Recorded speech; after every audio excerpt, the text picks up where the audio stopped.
Fala galera, tudo bem?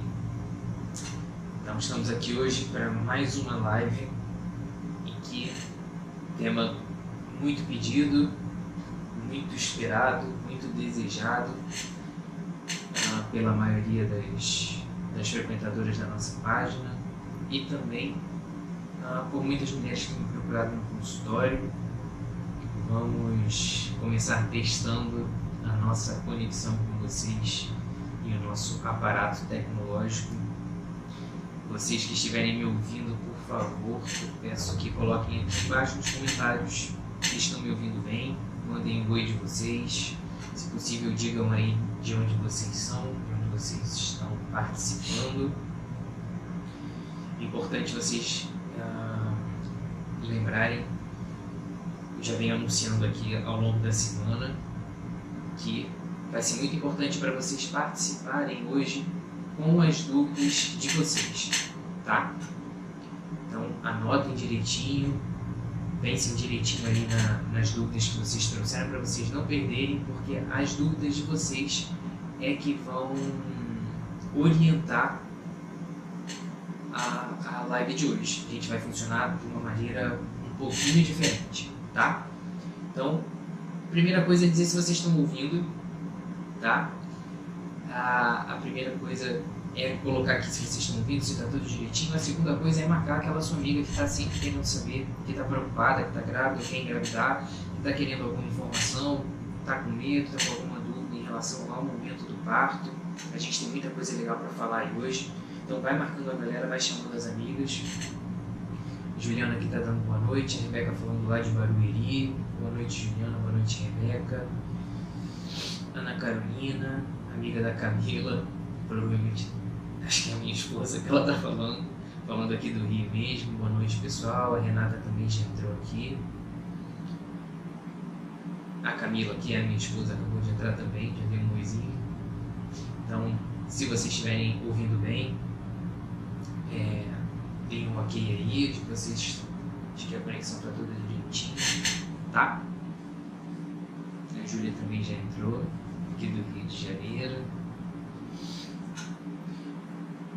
Então, gente, pra galera que ainda não me acompanha, não me conhece, eu sou o Felipe Duarte, sou médico obstetra e ginecologista.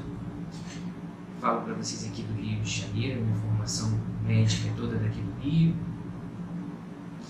A Renata está perguntando como é que marca as amigas. Eu acho que eu não sei se você consegue marcar aqui nos comentários, mas acho que de alguma forma dá para você sinalizar que você está assistindo a live. Eu não sei, talvez, não sei se você consegue marcar nos comentários com arroba e colocar o nome da pessoa.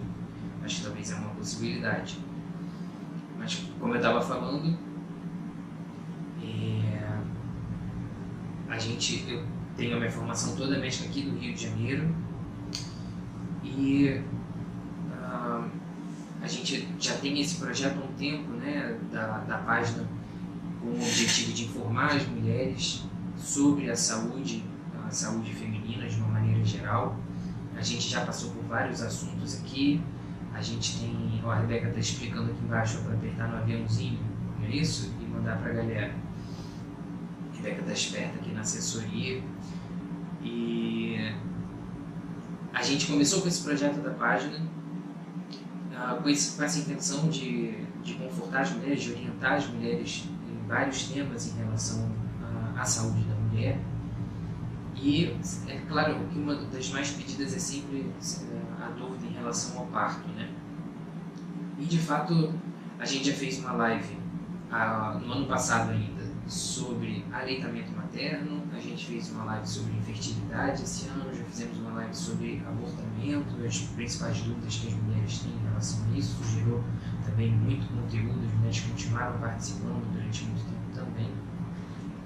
E hoje a gente se reúne aqui para falar sobre um tema bastante polêmico, hoje é bastante comum, né? E bastante polêmico, que a gente vai abordar de uma maneira diferente do que a gente tem feito. Ao invés de eu colocar o conteúdo todo para vocês, a gente vou fazer uma breve introdução ao tema para vocês possam entender essa conjuntura das questões acerca da violência obstétrica, porque existe muita coisa aí sendo falada em relação a isso que de uma maneira muito polarizada, de uma maneira não muito adequada.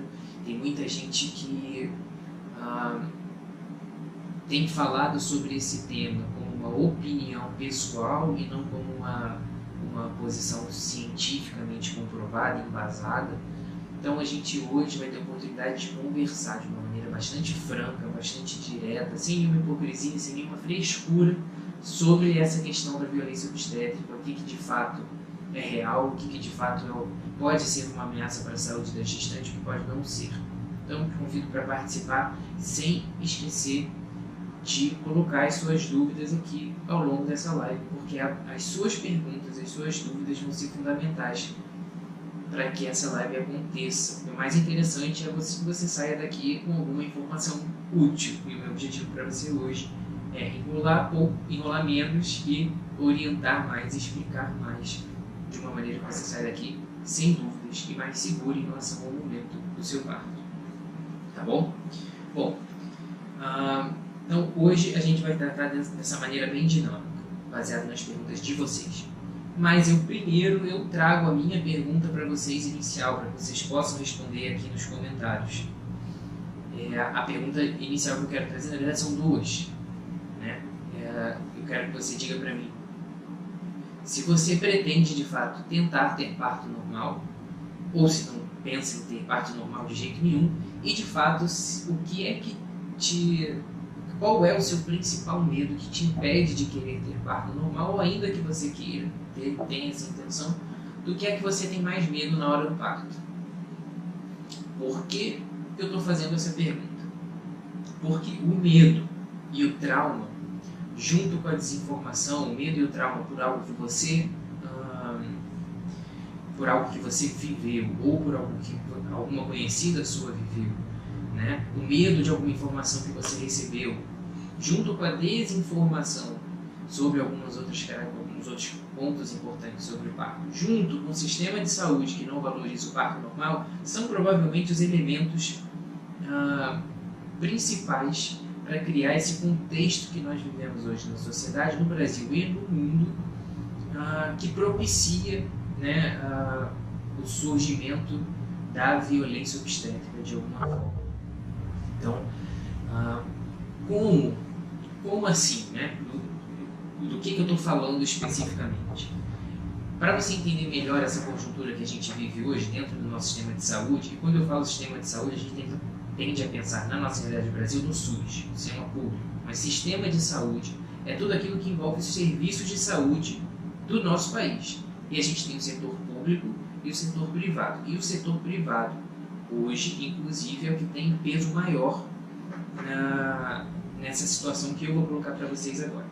Por exemplo, você tem alguma ideia da quantidade de cesáreas que se faz hoje no Brasil em comparação com o mundo, inclusive? Você tem uma ideia do percentual de cesáreas que é realizado no Brasil hoje? Os dados mais recentes que a gente tem são de 2016, são divulgados pela OMS, e os dados mostram que no Brasil 55% dos partos acontecem por cesariana, ou seja, a maioria dos nascimentos que acontecem, mais da metade dos nascimentos que acontecem no Brasil hoje, são por uma cirurgia propriamente. Será que a gente precisa fazer isso tudo de cirurgia para que as crianças nasçam?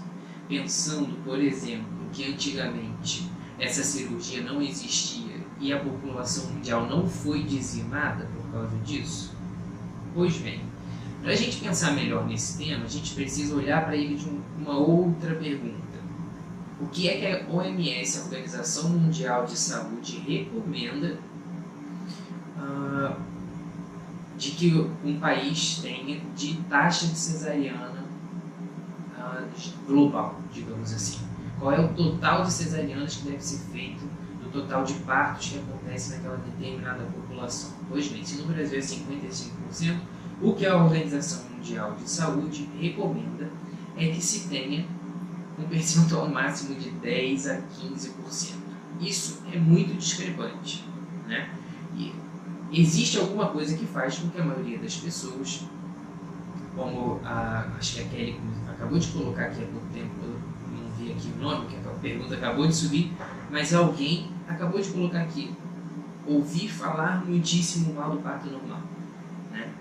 E isso tem tudo a ver com o que a gente vai discutir, tem muito a ver com violência obstétrica. Quando você compara com o resto do país, para quem está chegando agora, a gente está falando de violência obstétrica, e eu comecei jogando uma outra pergunta, foi a Juliana acabou de colocar aqui sobre essa questão da cesariana, porque estava com medo da cesariana.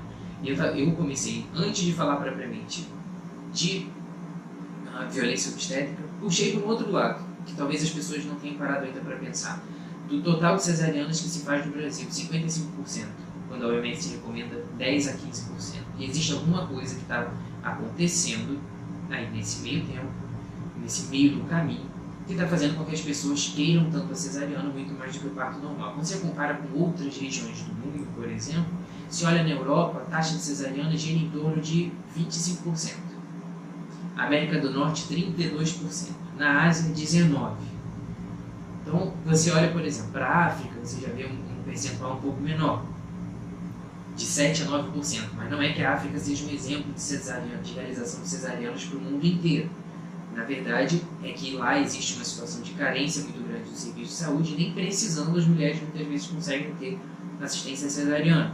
Mas quando você compara 25% na Europa, 32% na América do Norte, você vai para a América Latina e para o Caribe, vê 40% de cesariana, você olha para o Brasil e vê 55%, tem alguma coisa para que o Brasil não esteja falando a mesma língua do resto do mundo, né? E isso tem tudo a ver com a maneira como o nosso sistema de saúde, público e privado, olham para o cuidado da saúde da mulher. Não é por acaso que o Brasil especificamente tenha tanta cesariana no mundo, no seu dia a dia, né, na verdade, em comparação com o resto do mundo. E por que o nosso cuidado hoje em dia, o cuidado de saúde da mulher durante o ciclo gravídico e do parto, né, propriamente dito, por que o cuidado da saúde é tão centrado na cesariana? Para a gente poder entender melhor, eu vou contar um pouquinho de história para vocês, do que aconteceu no Brasil nos últimos séculos. Parece uma coisa muito lá atrás, mas para a medicina isso é uma coisa muito recente. Primeiro eu vou puxar na sua memória, e eu quero que você pense um pouco nas histórias que você ouve dos seus avós, por exemplo, das suas bisavós. Isso não tem muito tempo. Veja que isso não é um passado muito distante, em que a realidade do parto era uma realidade de parto em casa, né? Ou seja, o parto que a gente chama de domiciliar. Isso não tem a ver com uma opção propriamente das mulheres, né, que queriam, após o devido esclarecimento, não, eu quero ter o meu filho em casa. Isso acontecia, na verdade, basicamente, porque o acesso à rede de saúde, até bem pouco tempo atrás no Brasil, era muito restrito e muito precário, a maneira como o sistema de saúde funcionava até que o SUS fosse criado. E a realidade da maioria das pessoas que não tinham muito dinheiro era parto domiciliar. E ao longo do tempo, graças a Deus, as grandes evoluções que se teve no sistema de saúde brasileiro, a gente tirou essa realidade pouco a pouco do parto domiciliar, do parto em casa, e trouxe essa realidade para o parto dentro do hospital. O acesso à saúde ficou cada vez mais disponível, não só para as mulheres grávidas, mas para todas as pessoas de uma maneira geral. Se você for puxar na sua memória também, você vai se deparar, provavelmente, com histórias de mulheres, dessas mulheres de antigamente, das nossas avós e bisavós, de muitas pessoas que tinham parto em casa e de situações catastróficas que aconteciam e que muitas vezes a saúde das mulheres era colocada em risco e chegava no limite. Muitas vezes o desfecho do parto era muito desfavorável. Ou a mãe ficava grave, ou o bebê ficava muito grave e eventualmente até morria, né? É legal, vocês estão colocando aqui algumas perguntas bem legais, né? A Tereza, por exemplo, colocou qual o fator que faz a mulher ter o parto normal tranquilamente e outras sofrerem a beça. A gente vai falar disso aqui. Tem tem uma relação muito direta com preparação para o parto, a gente vai falar isso mais à frente. Mas só terminando essa nossa historinha para que você entenda. Esse excesso de problemas que se tinha, porque as mulheres tinham pouco acesso à saúde, gerou um movimento, não só dos médicos, né, mas das sociedades internacionais de medicina, de uma maneira geral, uma mobilização para que se trouxesse o ambiente do parto de dentro de casa para dentro do hospital. Qual era o pensamento geral? A gente precisa fazer alguma coisa para que essas mulheres tenham um parto mais seguro, porque elas estão parindo muito em casa e isso está gerando muita doença, está gerando muito problema, está gerando muita morte de mãe e de bebê. E esse sempre foi um dos grandes objetivos da Organização Mundial de Saúde ao longo das últimas décadas, diminuir a mortalidade das mães e dos bebês. Pois bem, esse movimento de trazer o ambiente do parto para dentro do hospital, ao invés de para dentro de casa, gerou esse pensamento de que nós precisamos intervir no parto o máximo possível para que ele ocorra de uma maneira segura e sem perdas da mãe e do bebê, né? Então, a gente foi cultivando essa cultura intervencionista ao longo do tempo, de que nós precisamos fazer alguma coisa para que o parto não seja uma catástrofe. Porque por mais raro que sejam as complicações do parto, quando elas acontecem, elas são muito terríveis, né? Ninguém está preparado para chegar no hospital com o seu bebê vivo na barriga e sair do hospital com o seu bebê morto. Isso é uma das situações mais trágicas que alguém pode viver na vida. E o excesso de zelo para que isso não acontecesse gerou essa cultura de excesso de intervenções. Então, se você vai hoje nas áreas mais afastadas dos grandes centros urbanos ou até mesmo dentro das grandes cidades, você olha, em alguns lugares ainda persiste essa cultura de excesso de intervenção e de cuidados com a mulher durante o trabalho de parto. São vários os cuidados que a gente vê, de coisas que são feitas de maneira rotineira. Ocitocina para todo mundo, aquele soro para melhorar as contrações, né? A episiotomia, aquele corte para ajudar o bebê a sair um pouquinho mais rápido. Manobra de Christelet, que a gente chama, popularmente conhecido como aquele empurrão que os médicos dão em cima da barriga da paciente. Então, entre outras coisas, que a gente vai passando de coisas mais simples e menos nocivas até coisas mais bizarras, digamos assim, né? De situações esdrúxulas, né? De discussões entre médicos e pacientes em pleno momento do parto e situações de franca violência que essa mulher pode viver. Além dessa questão da gente ter caminhado para um momento de pensar, de ter que fazer um monte de coisa para essa mulher parir sem nenhum problema, a gente foi desaprendendo que a gente teve uma coisa que deveria ter sido sempre ser prezada em medicina, não só na obstetrícia, mas em qualquer lugar, que é o cuidado humanizado. Essa palavra tem ficado cada vez mais comum.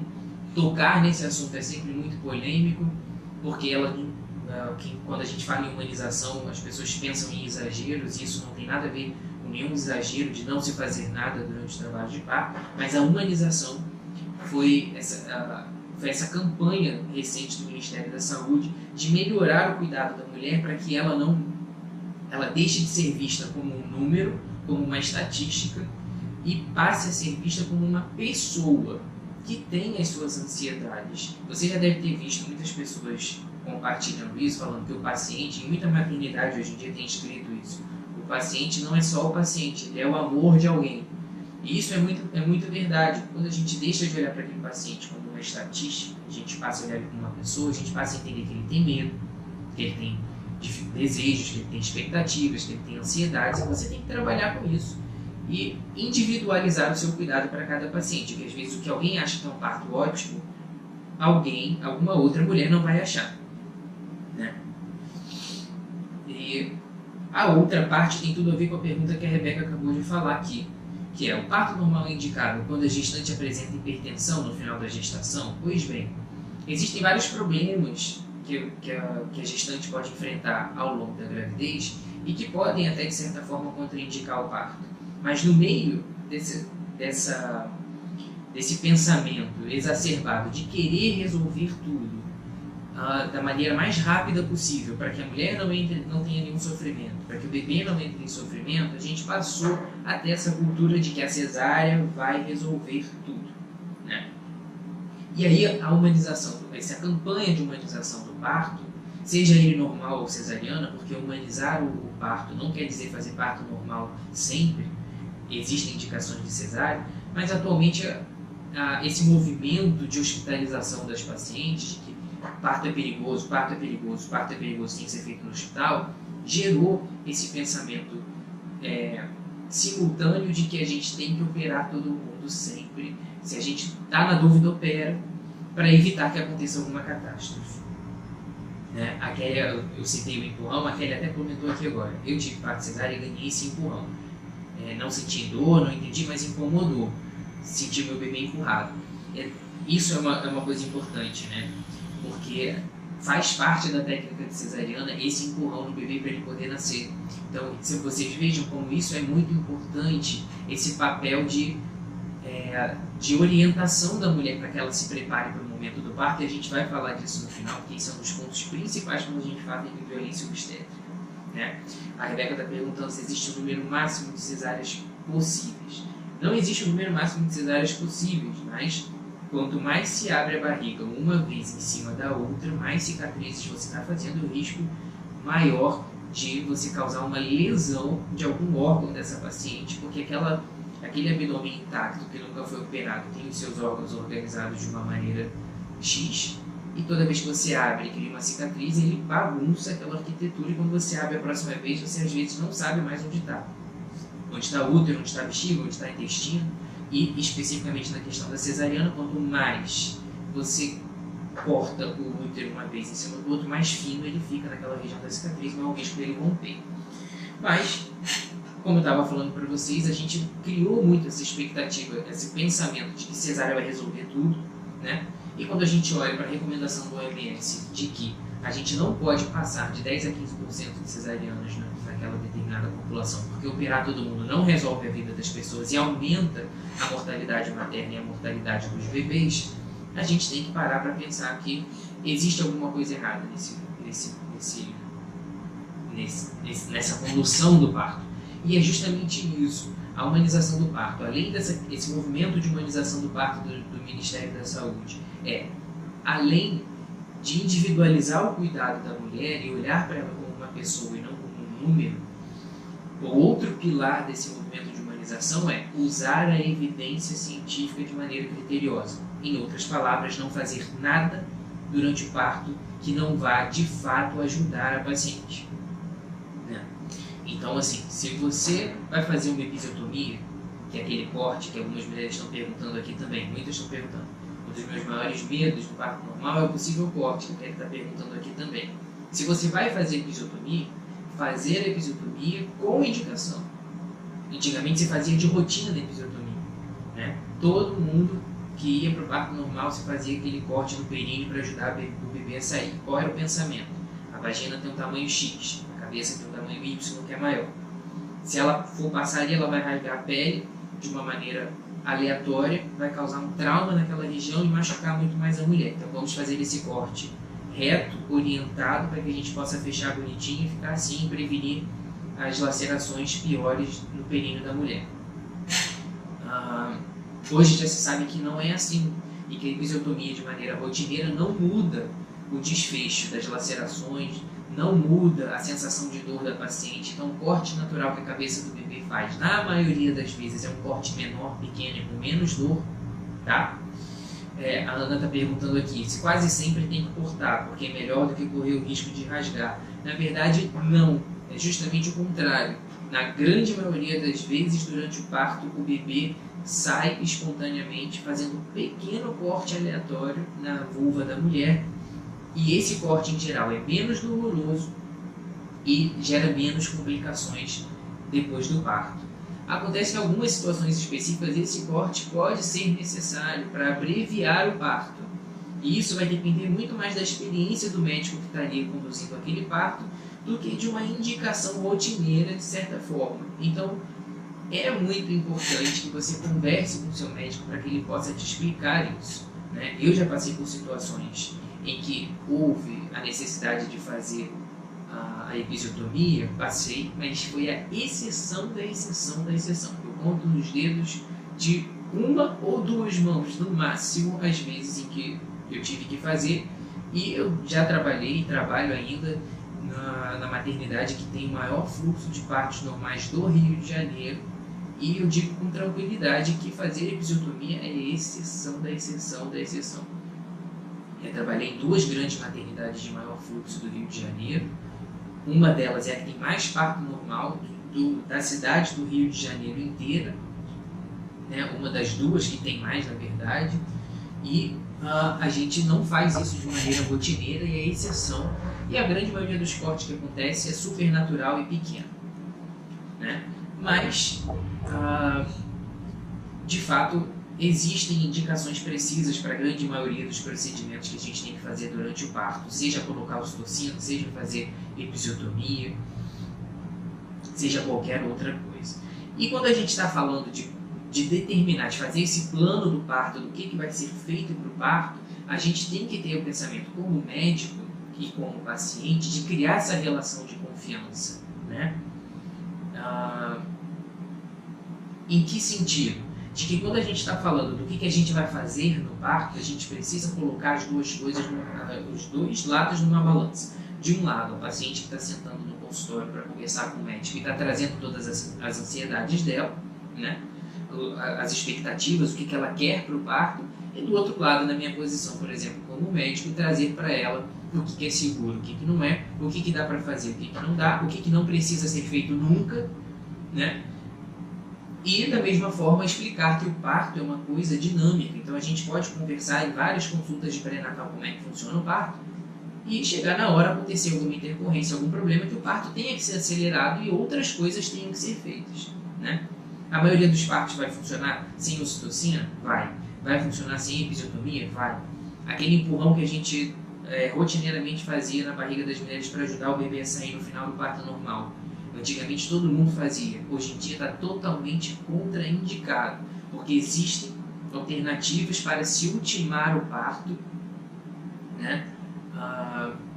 Ultimar, que eu digo, acelerar essa saída do bebê no finalzinho, em situações de urgência que tornam desnecessárias essa manobra de Christ-Lecker, esse empurrão que se fazia.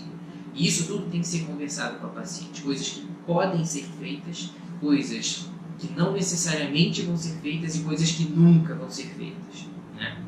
E que não trazem nenhum benefício para a paciente. A Gabi colocou aqui há pouco tempo que o CREMERGE, inclusive, quando a gente não consegue conversar, quando a gente não consegue desenvolver essa relação de confiança do médico com a paciente, a gente começa a viver uma guerra, que é o que está acontecendo agora nessa situação de polêmica, quando a gente começa a falar de violência obstétrica, né?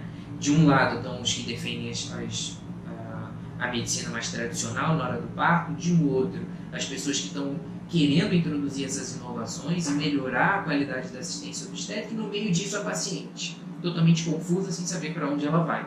O CREMERGE há pouco tempo divulgou essa nota, dizendo que o médico deveria, né, incentivando essa questão de que o plano de parto não tem qualquer efeito. Pode ser que legalmente o plano de parto é um documento por escrito que a paciente leva para o médico, coloca para ele todas as suas expectativas, o que ela quer que seja feito durante o parto. Isso não tem problema nenhum, né? O papel escrito nada mais é do que a manifestação daquilo que a paciente espera para a vida dela. O parto é dela e ela tem o direito de criar suas expectativas. E o médico, com todo o respeito à autonomia da paciente, e essa é uma palavra muito importante quando a gente fala de violência obstétrica, porque o que é violência obstétrica? Quando a gente esquece de fazer medicina baseada em evidência científica, quando a gente esquece de olhar para a paciente como um ser humano, de não fazer com ela aquilo que a gente não gostaria que fizessem com a gente, com um olhar de caridade sobre o próximo, que não tem nada a ver necessariamente com a questão profissional, uma questão humana. Se você é médico, se você é gari, se você é garçom, se você é professor, você não pode fazer com o outro aquilo que você não quer que façam com você. Então a gente tem que parar e pensar, né? O que eu quero que façam com a minha esposa quando ela entrar em trabalho de parto? O que eu quero que façam com o que eu espero, né? Que seja o parto da minha esposa, por exemplo, da minha filha, da minha tia, da minha mãe. Eu não quero que se faça com essa pessoa aquilo que eu não vou fazer com aquela pessoa aquilo que eu não gostaria que fizessem com as pessoas que eu gosto.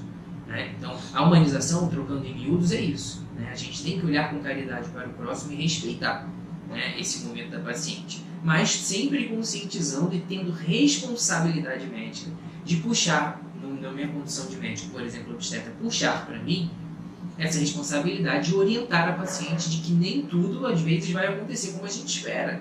Porque é óbvio que eu, como obstetra, quero que todo mundo tenha um parto maravilhoso, tranquilo, rápido e instantâneo, como foi o da minha esposa, por exemplo, né? A minha esposa, a bolsa dela estourou espontaneamente em casa, 10 para meia-noite, se eu não me engano, e às 3h39 da noite a Maria Alice estava nascendo. Não precisou fazer nada, quase que nasce no carro. Se não tivesse nascido de madrugada, tinha nascido dentro do carro, no meio do trânsito. Eu achei que não fosse nascer rápido. Primeiro parto, geralmente demora mais, a gente também vai falar disso um pouquinho mais à frente, né? Minha esposa saiu de casa com 4 centímetros, 20 minutos depois estava parindo, mal deu tempo de entrar na sala de parto. Graças a Deus eu moro perto do hospital e de madrugada não tem trânsito, porque se tivesse trânsito tinha nascido no meio do caminho, dentro do carro, tinha aparecido no jornal no dia seguinte, né? O obstetra faz o parto da própria mulher dentro do carro. Então, assim, a gente espera que todo parto seja assim, maravilhoso e rápido e não precise de nada. Minha esposa não fez episiotomia, minha esposa não fez ocitocina, minha esposa não precisou fazer nada, né? Maria Alice, coitada, foi cuspida para fora. Mas isso não é realidade para todo mundo, é o que todo mundo espera, mas nem sempre é o que é possível. E o médico tem que ter essa responsabilidade de conscientizar a paciente, né? A minha esposa está me corrigindo aqui, ó, foi 10 para 1, não foi 10 para meia-noite. Então 10 para 1 a bolsa estourou, 3h39 Maria Alice estava nascendo. Isso é uma coisa quase que a jato, né? Para um primeiro parto na vida. Então, assim, acontece mesmo, a gente tem vários recursos. Muitas mulheres estão perguntando da analgesia de parto. E a analgesia de parto foi uma grande revolução no meio obstétrico, né? Porque a analgesia de parto é uma espécie de anestesia, igual as pessoas fazem para cirurgia, RAC, né? Que é muito comum, ou a peridural, são 2 tipos de anestesia de bloqueio na coluna, que fazem essa anestesia propriamente na raiz nervosa lá na coluna. A analgesia de parto é analgesia, não é anestesia, porque é uma dose um pouco menor, que não restringe o movimento da mulher, deixa ela muito mais tranquila e permite que ela leve o parto de uma maneira muito mais sóbria, porque a dor descompensa as pessoas, óbvio, né? Antigamente você via situações esdrúxulas de pessoas, e até hoje vê, infelizmente, você gritando, profissionais de saúde gritando com a paciente para ela parar de gritar. Ou seja, para parar de gritar você grita mais, deixa a paciente mais louca, aquilo vira uma confusão, zoológico, ao invés de virar uma sala de parto, né? Então, assim, é muito importante pensar nesse respeito ao próximo, nesse cuidado com o próximo, né? E a analgesia permitiu muito isso, porque deixa o paciente mais tranquilo. Não tira a dor totalmente, porque não existe parto sem dor, né? A não ser que seja cesariana, mas tem suas vantagens e desvantagens. O parto normal, ainda que com analgesia, no momento em que o bebê está saindo, existe uma dor tolerável, mas que ainda é grande, né? Mas é um grande recurso e foi uma grande revolução na história da medicina e na história da obstetrícia também, né? A Rafaela está botando aqui também quer que o filho seja cuspido, e eu espero que eu seja seu médico se o seu bebê for cuspido, né, Rafaela? Porque a melhor coisa do mundo para o obstetra é um parto super tranquilo desses, é o que a gente quer para todo mundo, né?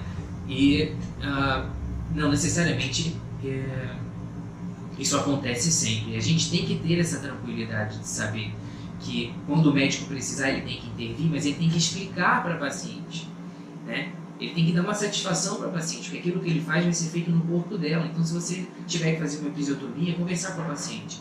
A criança já está aqui embaixo, o bebezinho, está com uma dificuldade de sair, o coração do bebê está desacelerando, estou suspeitando de que existe um sofrimento e talvez esse corte vai ajudar o bebê a sair um pouquinho mais rápido, tá? Vai ser com anestesia, é um corte tranquilo, a cicatrização nessa área é ótima, a episiotomia não deixa uma cicatriz feia, muitas vezes nem deixa uma cicatriz perceptível. Existem técnicas diferentes para se fazer episiotomia em lugares que vão dar menos cicatriz e menos dor. Então, assim, isso você pode conversar em 2 minutos com a paciente na hora do parto para que ela esteja ciente e se sinta participativa do seu parto, né? Então, assim, para que ela entenda o que está acontecendo, porque senão no meio da confusão, às vezes, não é nem por mal, mas a gente esquece, a gente vai fazer o procedimento quando vê a pessoa tomou uma espetada no períneo. Imagina você, tá lá deitado esperando para ter seu filho tranquilo, sossegado, daqui a pouco alguém dá uma espetada com uma agulha, enfia uma anestesia na sua pele que arde, anestésico, antes dele fazer ele ficar dormente, ele arde pra caceta. Então, assim, isso assusta qualquer ser humano. As coisas não podem ser feitas dessa maneira intempestiva. E a única solução para isso é agir com sabedoria e respaldado por evidência científica, e a outra é pensar que ali do outro lado, de frente para você, está um ser humano que merece respeito. Falar de violência obstétrica é isso, é bem simples, né? Não é nenhum bicho de 7 cabeças, não precisa ser essa guerra toda que se colocou hoje em dia. Existem polêmicas e pontos que precisam ser esclarecidos, né? E, de fato, hoje em dia os médicos têm sido muito demonizados quando vão defender o seu ponto de vista, e a gente precisa ter esse cuidado. Porque o problema, que eu vou falar mais à frente também, é que a polêmica que começou a acontecer em torno desse tema de violência obstétrica é que o parto se tornou um lugar de opinião pública. E é óbvio que deve existir opinião pública quando a gente fala de parto, porque o parto é da paciente, né? Mas existe a responsabilidade médica por trás, até porque se alguma coisa de errado acontece, o médico vai ser cobrado sobre o que ele poderia ter feito e não fez, ou o que ele não deveria ter feito e fez. Então tudo isso é muito importante, né? Tudo isso faz parte do processo, do médico puxar também a responsabilidade para si e dizer, não, até esse ponto aqui vai, mas até esse ponto aqui não vai. E a gente tem que ter coragem de falar sobre isso, porque muitos médicos têm se sentido reféns dessa cultura do processo médico e têm se omitido na sua opinião. Mas hoje em dia tem muito curioso por aí falando mal de obstetra, falando mal da maneira como a gente conduz o parto. E a gente tem que ter personalidade, tem que estudar para saber aquilo que a gente está fazendo, né? Tem que se dedicar, tem que ter experiência para falar daquilo que você está defendendo, né? Tem que ter muita prudência também, mas tem que ser firme, porque muitas mulheres são entregues à própria sorte, porque vão na onda, e vocês vão achar isso na internet, se vocês procurarem por aí, vocês vão ver páginas de Facebook com pessoas que não têm formação acadêmica nenhuma para dar um respaldo sobre aquela opinião que ela está emitindo. Ela ouve alguém falar alguma coisa, reproduz aquilo do jeito que ela quer, ouve falar de um estudo científico tal que provou isso e isso, não tem qualquer discernimento para ler e criticar aquele estudo, começa a repetir aquela informação, vai virando uma falácia, vai virando um boato, e aquilo ganha uma força absurda. E quando vê, a gente vira refém dessas informações de pessoas totalmente irresponsáveis, que estão se metendo no assunto que não deveriam se meter. Quem tem que se meter nesse assunto? Profissionais de saúde, médicos, obstetras, enfermeiras obstetras, né, que hoje em dia desempenham um papel muito importante na assistência ao parto, a gente vai falar delas também. E a paciente, óbvio, porque o parto é dela, é para ela, né, mas sob responsabilidade de uma equipe de saúde que envolve obstetras e enfermeiros, né, e também toda a família da paciente, né? O parto é um momento da família também, e tudo isso tem que ser levado em consideração. Toda vez que a gente esquece esses pilares, a gente corre o risco de praticar violência obstétrica, e isso é uma realidade muito mais próxima do que as pessoas imaginam. Vou trazer um outro dado para vocês de pesquisas feitas aqui no Brasil. Não sei se você conhece a Rede Cegonha. A Rede Cegonha é a maneira como as maternidades da rede pública de saúde no Brasil estão organizadas de maneira logística, de maneira estratégica. Pois bem, o Ministério da Saúde, entre 2012 e 2013, decidiu ligar para as pacientes que chegavam em trabalho de parto, tinham seus bebês indo embora. Dias depois, meses depois, semanas depois, o Ministério da Saúde foi lá e ligou para essa paciente, pegou os dados do prontuário da internação e ligou.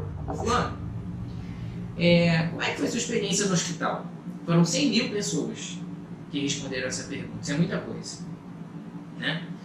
E dessas 100 mil pessoas que foram ouvidas em 2012 e 2013, vou trazer uns dados para vocês importantes, talvez você não tenha noção da dimensão de que a violência obstétrica muitas vezes está em coisas simples. 65% das mulheres que foram ouvidas relataram que não tiveram direito a acompanhante dentro da sala de parto. Isso é garantido por lei já há muito tempo. Imagina você estar sozinha nesse momento de tanta ansiedade, tanta angústia, tanta vulnerabilidade, né? 95% das mulheres pariram na mesma posição, deitadas, naquela posição clássica que a gente chama de posição de litotomia, deitada com a perna aberta, geralmente presa num lugar, ou com alguém segurando a sua perna. 95% das mulheres pariram na mesma posição. Não é possível que de 100 mil mulheres, 95% tenham escolhido essa mesma posição para ficar, porque nós somos seres humanos diferentes e nem todos nós ficamos na mesma posição quando sentimos dor, né? Então, 59% das mulheres não conheceram previamente o lugar em que elas iam parir. Então, isso chama a atenção para uma situação que é essa falta de amparo que as mulheres têm na preparação para o parto. E aí entra uma condição que é fundamental se você quer ter sucesso no seu trabalho de parto, se você quer ser respeitada. É fundamental que você procure um profissional capacitado, que tenha não só nome, mas que ele tenha experiência, que ele seja uma indicação de alguém, né? E que ele de fato tenha um currículo que seja que dê a ele respaldo para falar sobre esse tema, né? Porque não adianta você querer chegar para a paciente na hora do parto, quando ela está louca, virada no giraia, de tanta dor, e você querer dizer para ela: não, fulana, calma, isso é normal, né? É normal passar por dor, todo mundo sente dor na hora do parto, você é mais uma, ninguém morreu por causa de dor na hora do trabalho de parto. A mulher está louca, está descompensada de dor nessa hora, ela não vai te ouvir. Não vai te ouvir. Se você não cria essa relação de confiança e de parceria com a sua paciente, ainda que dentro do sistema público, que não é o mesmo médico do pré-natal, é o mesmo do parto, mas o parto dura algumas horas, geralmente, como no caso da Camila, por exemplo, durou pouquíssimas horas, mas na grande maioria das vezes dura muitas horas, pode durar muitas horas, principalmente para as que são mães de primeira viagem, mas se você não conversou com ela e explicou, trabalho de parto, hoje em dia, qual é a definição de trabalho de parto? Quanto tempo dura o trabalho de parto, por exemplo? Isso é uma dúvida de todo mundo, né? Quanto tempo dura o trabalho de parto? Quanto tempo eu vou ficar sentindo dor?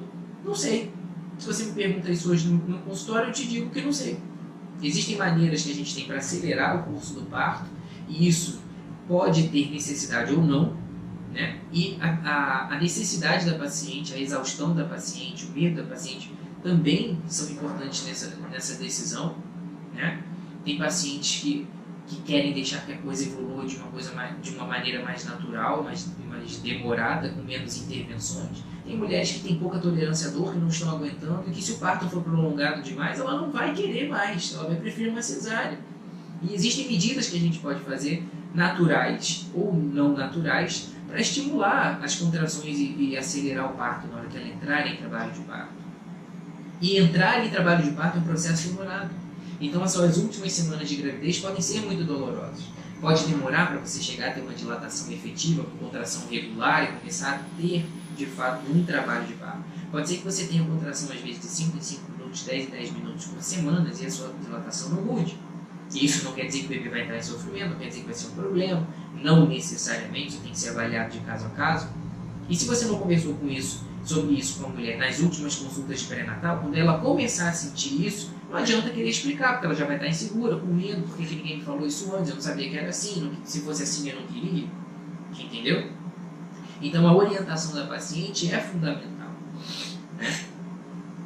Ainda que a mulher tenha tido uma cesariana na primeira gravidez, ela pode ter parto normal na segunda, né? E a gente tem alternativas para induzir esse parto de maneira natural, como eu estava falando, a dúvida que a Rebeca botou aqui embaixo. A gente tem como estourar a bolsa, por exemplo, descolar as membranas, por exemplo, mudar a posição durante o parto, por exemplo, né? A Camila, quando a bolsa estourou lá em casa, por exemplo, ela ficou algumas horas ainda com a gente, comigo lá em casa ainda, até entrar em trabalho de parto. Eu tive essa possibilidade de examinar e ouvir o bebê em casa, né? Vantagens de se ter um esposo obstetra. A bolsa dela estourou meia-noite e 50. A gente só foi para a maternidade às 3 horas da manhã, porque ela não tinha entrado em trabalho de parto. Eu podia fazer isso porque eu podia acompanhar essa parte inicial, porque eu sou obstetra, né? Você vai precisar do acompanhamento do seu obstetra de orientação, que nem sempre é assim.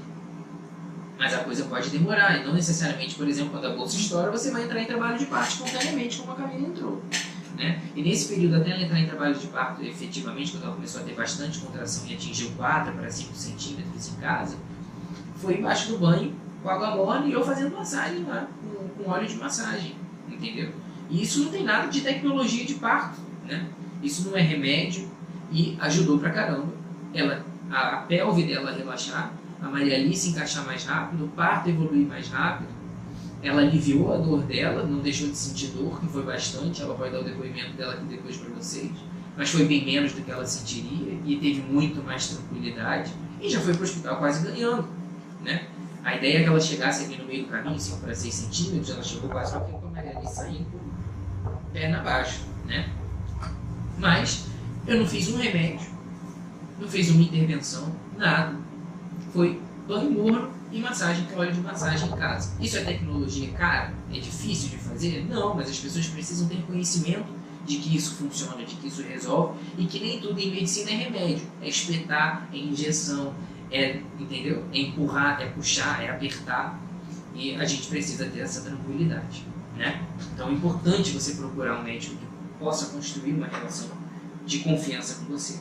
Imagina, você procura o seu profissional de saúde num momento de vulnerabilidade, num momento de dificuldade, de ansiedade, querendo parto normal, querendo viver esse momento, e chega lá e isso se transforma num trauma para você. Isso é muito ruim, ninguém quer passar por isso, né? É muito difícil. E essa preparação é fundamental para que a mulher chegue preparada. Ninguém está preparado para o parto até a hora que o parto acontece, né? Ninguém. Como tudo na vida, a gente só vai saber tentando. E a informação e a segurança da mulher, essa parte aqui da barriga para cima, é muito mais fundamental do que a preparação da barriga para baixo. Então, é importante ter essa noção de que a atenção integral faz parte. A participação do acompanhante é fundamental. Quando a gestante está bem, mas o acompanhante está inseguro e dizendo que não vai dar certo, que está com muita dor, que está em sofrimento, que a vizinha aconteceu isso, que eu não sei quem aconteceu aquilo, que o pai da minha mãe foi assim, foi assado. Às vezes tem uma sogra, espírito de porco dentro da sala de parto, que está ali urubuzando o tempo inteiro, falando que meu parto foi cesárea. Eu fiquei 3 dias com dor e nada aconteceu. Quando fui tirar meu bebê, estava com o cordão enrolado no pescoço. Dane-se, isso não interfere em nada no trabalho de parto. Não quer dizer nada. Mas a presença desse espírito de porco ali do lado da pessoa que está em trabalho de parto e com dor, às vezes tudo que ela quer ouvir é: você não precisa passar por isso, como fazer uma cesárea, né? E qualquer pessoa que não tem autoridade nenhuma para falar, mas fale para ela que ela precisa de uma cesárea, ela vai acreditar. Eu tenho uma criança passando aqui na minha bacia, né, com uma dor excruciante, parece que o mundo vai acabar. Minha esposa falou: eu achei que eu tinha morrido. E aí do nada botaram um bebê no meu colo. A sensação é exatamente essa, né? Então, qualquer pessoa que te dê uma palavra de alívio, seja ela uma pessoa que está passando na rua e fala: minha filha, faz uma cesárea. O fulano ali falou, se não dele, mas ele falou que eu tenho que fazer, eu vou fazer.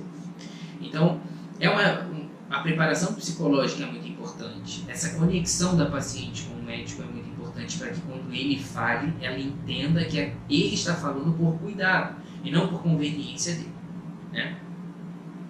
Então, assim, a gente, obviamente, como a Juliana está falando, né, tem que ter caridade, né?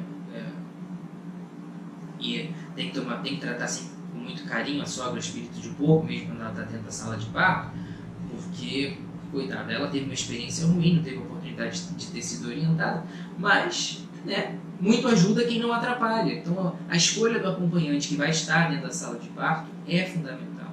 Porque às vezes o marido está super nervoso, ele quer muito participar, mas ele não pode ver sangue. Imagina na hora que a criança está saindo, cai um homem de 2 metros de altura no meio do negócio lá, o que vai fazer com aquele homem caído lá? Tem uma criança saindo aqui, então é um caído. Então, assim, tem que tomar muito cuidado com isso, né? Tudo isso tem que ser pensado, a família tem que participar disso, não como uma família interferindo na decisão da paciente, mas uma família que entenda junto com ela que o momento do parto é um momento difícil, mas que vai melhorar, que vai acabar, né? E a Rebeca está falando, né, que o marido dela foi maravilhoso, e foi mesmo, porque o marido dela é meu amigo, assim como ela é, e se não tivesse sido maravilhoso, eu teria toda a liberdade do mundo de dar um esporro nele no meio do parto, né? Sem que fosse uma violência, que seria uma amizade obstétrica, não seria violência obstétrica. Mas a gente tem que tomar cuidado, né? Porque para eu falar com o Bernardo é de um jeito, para eu falar com o marido da paciente que eu não conheço é outro, né? E é muito desconfortável, por exemplo, você ter uma paciente que vai entrar em trabalho de parto e a primeira vez que você está vendo o marido dela acompanhante é no parto. Então, assim, é importante que você traga a responsabilidade desde a primeira consulta e fala para o paciente, pergunta para ela: cadê seu esposo? Cadê o pai? Cadê sua mãe? Você tem alguém que vai te acompanhar durante o parto? Porque não vê ninguém hoje, está sozinho. Então, assim, tem que ter essa sensibilidade, né? De puxar a responsabilidade. E você, como médico, falar: cadê seu acompanhante? Você está muito sozinho aqui, como é que vai ser na hora do parto? A pessoa que participa da consulta de pré-natal e vê que o médico dela tem segurança e tem conhecimento, na hora que ele falar alguma coisa e ela estiver na sala de parto, ela não vai questionar, né? Então, isso é muito importante, essa questão também do médico não se omitir e assumir a responsabilidade daquilo que ele sabe que é melhor. Essa interferência positiva do médico não é violência. Essa interferência positiva do médico é responsabilidade. E a gente tem que ter esse discernimento, né? Então, assim, nessa questão da preparação da paciente também, uma questão que tem sido muito falada, que eu faço questão de colocar aqui hoje para vocês, a participação da doula no trabalho de parto. É muita polêmica, tem muita gente demonizando a pobre da doula e tem muita gente endeusando a doula, né? Na minha equipe, por exemplo, eu tenho uma enfermeira obstétrica que é parceira, isso é uma opinião pessoal minha. A maneira como a profissão de doula no Brasil ainda está regularizada é muito precária, é muito pobre, e isso expõe a paciente, porque fica pouco claro o papel e a responsabilidade da doula, às vezes, no trabalho de parto. E ela é sempre muito bem-vinda, desde que cada profissional cumpra o seu papel. Quem é que estuda trabalho de parto a fundo e fez uma formação acadêmica para determinar qual vai ser a conduta no trabalho de parto? Médicos obstetras, enfermeiros obstetras. Eu tenho uma enfermeira obstetra, parceira minha, que trabalha comigo nessa maternidade que eu falei que eu trabalho aqui no Rio de Janeiro, de grande fluxo. É uma pessoa que eu tenho total confiança, que eu vejo o trabalho dela nos hospitais públicos, de uma maneira geral, e no mundo inteiro isso acontece, não é porque é Brasil, não. Isso é qualidade de assistência. Os pacientes de baixo risco são acompanhados por enfermeiras obstetras durante o parto e no pré-natal. Isso acontece já no Brasil, é um avanço. No Brasil tenho ressalvas em relação a isso, da maneira como é feito, né? Porque no Brasil, às vezes, a gente tem essa mania de botar as coisas no papel de uma maneira bonita, quando vai executar fica uma porcaria, pela falta de interesse político. Mas o modelo de assistência obstétrica no Brasil, idealizado pela Cegonha, pela rede Cegonha, é muito bom, mas ainda falta ser aprimorado. Mas, enfim, nesse ponto, eu tenho uma enfermeira obstetra que é parceira minha, eu sempre indico ela para as pacientes que têm interesse, porque ela faz um acompanhamento muito legal e prepara a mulher para o trabalho de parto junto comigo e faz esse acompanhamento quando a paciente deseja, né, contratar o meu serviço junto com o da enfermeira obstetra. Faz esse acompanhamento, porque às vezes a gente está numa fase inicial ali do trabalho de parto, que a coisa ainda não evoluiu muito, né? E a gente não está na hora de internar propriamente, mas está com muita dor, está desconfortável. Tem enfermeira obstetra que tem várias coisas, vários conhecimentos que ela traz de técnicas não invasivas para alívio da dor, que vão ajudar muito as pacientes. E esse trabalho, quando ele se soma, ele é muito bom. Quando ele divide a paciente, ele é péssimo. Então a gente precisa ter profissionais de saúde responsáveis, né? A Cacau está perguntando aqui se as enfermeiras são doulas. A doula é um profissional específico que tem essa função de acompanhar a gestante e fornecer alternativas para ela, para que ela tenha um parto mais tranquilo. Já se mostrou em estudos que quando tem a doula na sala de parto, a percepção de parto da mulher é melhor e o parto evolui melhor também. Mas eu, pessoalmente, prefiro enfermeiras obstetras que são doulas, porque elas têm um conhecimento mais profundo naquilo para falar. Hoje em dia, a maneira como a profissão da doula está regularizada no nosso país, a maneira como ela responde dentro dos serviços de saúde ainda é um pouco precária. Isso expõe a paciente e expõe a doula também, tá? Então, eu particularmente indico a minha parceira enfermeira obstetra, que é doula também, e que faz esse trabalho, e que é sensacional, e que só tem a somar, né? A gente falou de muitas dúvidas aqui hoje, a gente está chegando no final da nossa live, infelizmente. Esse é um dos temas mais legais de se falar em obstetrícia hoje em dia, porque tem muita coisa para se orientar as pacientes. Falar de violência obstétrica é falar de gestação e falar de parto de uma maneira geral, né? E tem muita coisa boa para se falar em relação a isso. Essas perguntas todas que vocês trouxeram, que a gente foi respondendo, elas não cabem todas hoje dentro dessa live, e a gente vai captar essas perguntas todas de vocês, a nossa equipe vai captar essas perguntas todas de vocês. Tem muita coisa que eu queria falar hoje que não vai dar tempo, infelizmente. Tem muita coisa que você ainda precisa saber. Se você tem que parir sempre na mesma posição, não necessariamente. Quais são as técnicas não medicamentosas para alívio de dor, por exemplo? Existem várias. Episiotomia tem que fazer sempre, não necessariamente, quase nunca, na verdade.